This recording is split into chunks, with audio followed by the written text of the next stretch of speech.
ಎಲ್ಲರಿಗೂ ನಮಸ್ಕಾರ. ಅಲ್ಫೈನ್ ಅಕಾಡೆಮಿಗೆ ಸ್ವಾಗತ. ಇಂದಿನ ಈ ವಿಡಿಯೋದಲ್ಲಿ ನಾವು ಮುಂಬರುವ ಪರೀಕ್ಷೆಗಳಿಗೆ ಅತಿ ಉಪಯುಕ್ತವಾಗಲಿರುವ ಮಾಹಿತಿಯನ್ನು ತಿಳಿದುಕೊಳ್ಳೋಣ.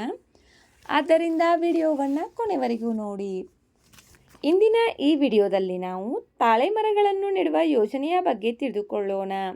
ಈ ಯೋಜನೆಯನ್ನು ಯಾವ ರಾಜ್ಯ ಸರ್ಕಾರ ಜಾರಿಗೆ ತಂದಿದೆ, ತಾಳೆ ಮರಗಳನ್ನು ನೆಡುವುದರಿಂದಾಗುವ ಉಪಯೋಗಗಳು ಏನು ಎಂಬುದರ ಬಗ್ಗೆ ತಿಳಿದುಕೊಳ್ಳೋಣ.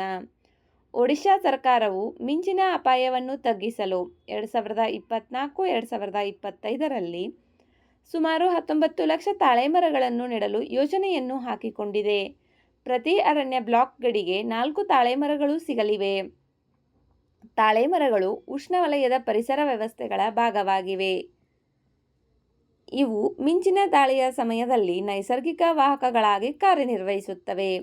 ಗಂಡು ತಾಳೆ ಮರಗಳು ಹೂಗಳನ್ನು ಹೊಂದಿವೆ. ಹೆಣ್ಣು ತಾಳೆ ಮರಗಳು ಹಣ್ಣುಗಳನ್ನು ನೀಡುತ್ತವೆ. ತಾಳೆ ಮರವನ್ನು ತಮಿಳುನಾಡಿನ ರಾಜ್ಯ ಮರ ಎಂದು ಗೊತ್ತುಪಡಿಸಲಾಗಿದೆ.